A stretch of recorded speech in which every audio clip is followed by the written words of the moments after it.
नमस्कार, आप सभी का बहुत स्वागत है साधना न्यूज में और मैं हूं आपके साथ मनीष कुमार। राजधानी भोपाल को नगर निगम का नया हाईटेक मुख्यालय मिल गया है।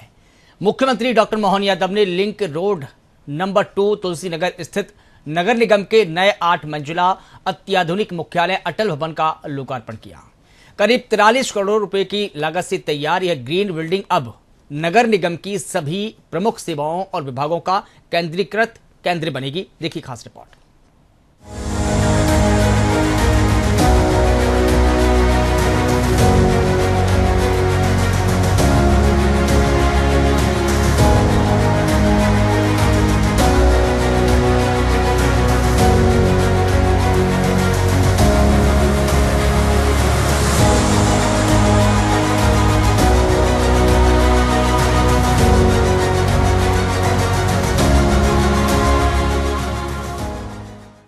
नगर निगम का ये नया मुख्यालय आधुनिक तकनीकों और जन सुविधाओं से लैस है।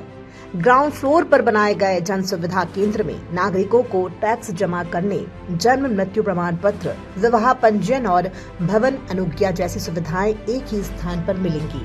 खास बात यह है कि भवन को ऊर्जा दक्ष तकनीकों के आधार पर विकसित किया गया है। इसमें 10.5 किलोवाट क्षमता का सोलर प्लांट भी लगाया गया है, जिससे ऊर्जा संरक्षण को बढ़ावा मिलेगा। नगर निगम का नवनिर्मित कार्यालय जो बना, इस कार्यालय के लोकार्पण में मध्य प्रदेश शासन के यशस्वी मुख्यमंत्री डॉक्टर मोहन यादव जी का मैं स्वागत वंदन अभिनंदन करती हूँ। ये तुलसी नगर में जो हमारा भवन आज बना हुआ है, लगभग 73 करोड़ की लागत से ये नवीन नगर निगम का मुख्यालय बनकर तैयार हुआ है। माननीय मुख्यमंत्री जी को बताना चाहती हूँ कि जब 100वां वर्ष सम्मान्य अटल बिहारी वाजपेयी जी का चल रहा था, उस समय परिषद में ये संकल्प आया था कि कहीं न कहीं अटल जी के नाम पर शासकीय भवनों को रखना है। तो यदि आपकी अनुमति होगी तो हम इसका नाम अटल भवन के नाम से आपके द्वारा की जा रही घोषणा में इसका नाम अटल भवन रखने का हम सब आपके द्वारा आदेश होने पर अटल भवन नाम रखेंगे। अब तक ISBT, माता मंदिर, शाहपुरा और फतेहगढ़ समेत अलग अलग स्थानों पर संचालित नगर निगम की शाखाओं के अटल भवन में शिफ्ट होने से नागरिकों को सुविधा मिलेगी। यह भवन कोई सीमेंट का भवन बने ऐसा भाव नहीं होना चाहिए। अटल जी का नाम लगा है तो उसका सुशासन यहाँ से हो, भोपाल की जनता को गुणवत्तापूर्ण सेवाएं मिले और त्वरित सेवाएं मिले।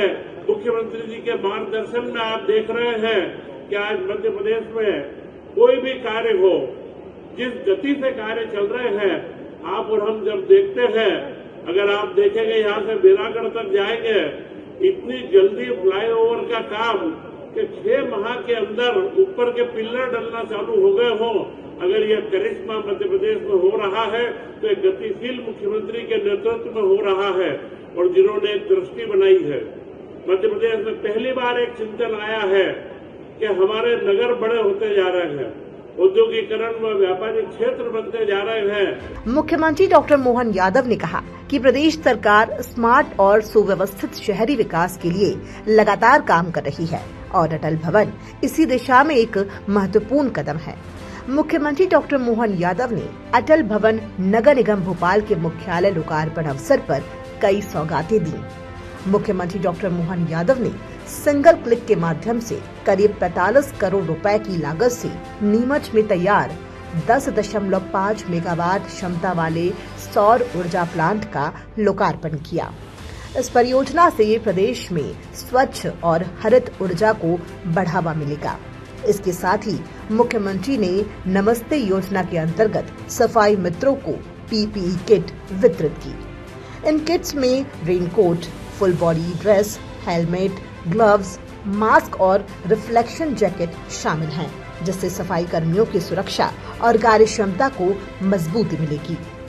मुख्यमंत्री ने सबका अपना आवास हो के संकल्प को आगे बढ़ाते हुए हितग्राहियों को आवास आवंटन आदेश पत्र और घर की चाबियां भी सौंपी।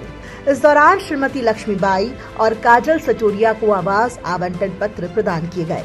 वहीं PM स्वनिधि योजना के अंतर्गत मुख्यमंत्री ने हितग्राहियों को ऋण सहायता भी वितरित किए। दिनेश मौर्य और पर्वत सिंह राजपूत को 50-50 हजार रुपए की ऋण राशि प्रदान की गई, जबकि पूजा गिरी गोस्वामी को स्वयं सहायता समूह के लिए 2 लाख रुपए से अधिक की ऋण सहायता दी गई। मुख्यमंत्री डॉक्टर मोहन यादव ने कहा कि राज्य सरकार गरीब, श्रमिक, स्वरोजगार और आम नागरिकों के जीवन स्तर को बेहतर बनाने के लिए लगातार कार्य कर रही है।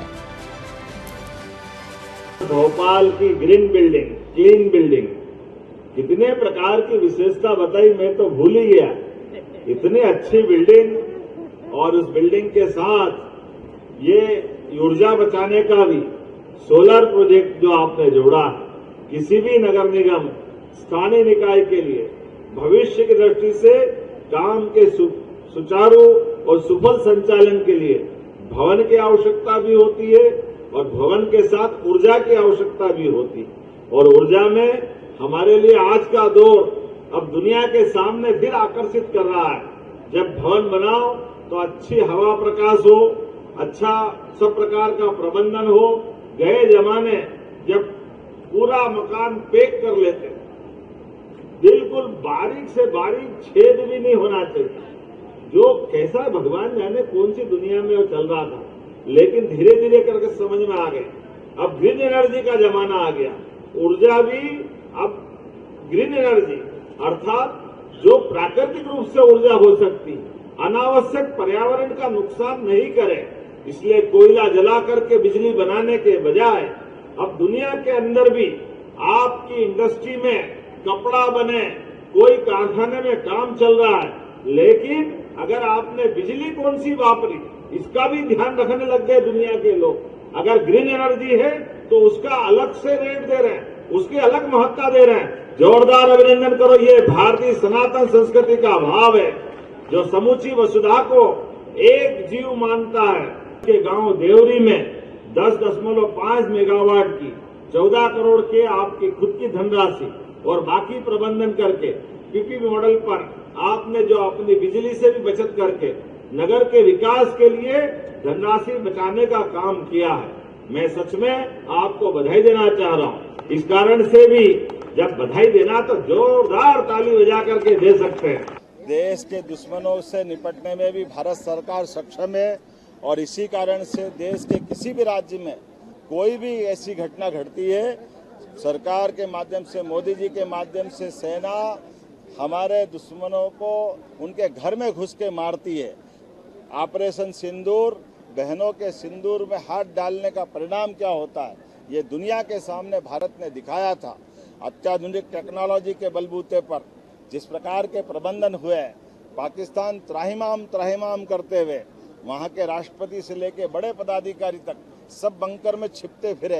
ये यशस्वी प्रधानमंत्री के कुशल नेतृत्व का कमाल है, बदलते दौर में भारत की शान है।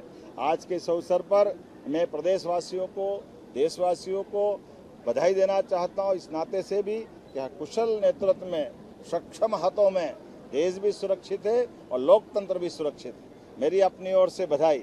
आज जब मैं मध्य प्रदेश की तरफ देखता हूँ तो बड़े दुर्भाग्य के साथ कहना पड़ेगा, कांग्रेस किस मुंह से कहेगी कि हम किसानों की लड़ाई लड़ रहे हैं। वो अपनी सरकार के समय जितने अन्याय किसानों के साथ कांग्रेस ने किए हैं वो माफी मांगे। लोग डब्बा लेके डीजल मांगते फिर रहे थे और उनको डीजल नहीं मिलता था, बिजली के अते पत्ते नहीं थे। किसानों की सिंचाई के रकबे को जिस तरह से अवॉइड किया गया था, कांग्रेस के शासनकाल में फसलों का दाम नहीं मिलता था। इसलिए किसान को तो कांग्रेस कभी जीवन में भी भूलेगी नहीं। किसान कभी भी कांग्रेस के साथ, कांग्रेस ने जो अन्याय किसानों के साथ किया है वो सदैव याद रखते हैं। अब ये नए मुलम्मे उड़ा करके कांग्रेस नकली बवंडर बनाना चाहेगी तो ये किसान सब जानता है, प्रदेश की जनता सब जानती है।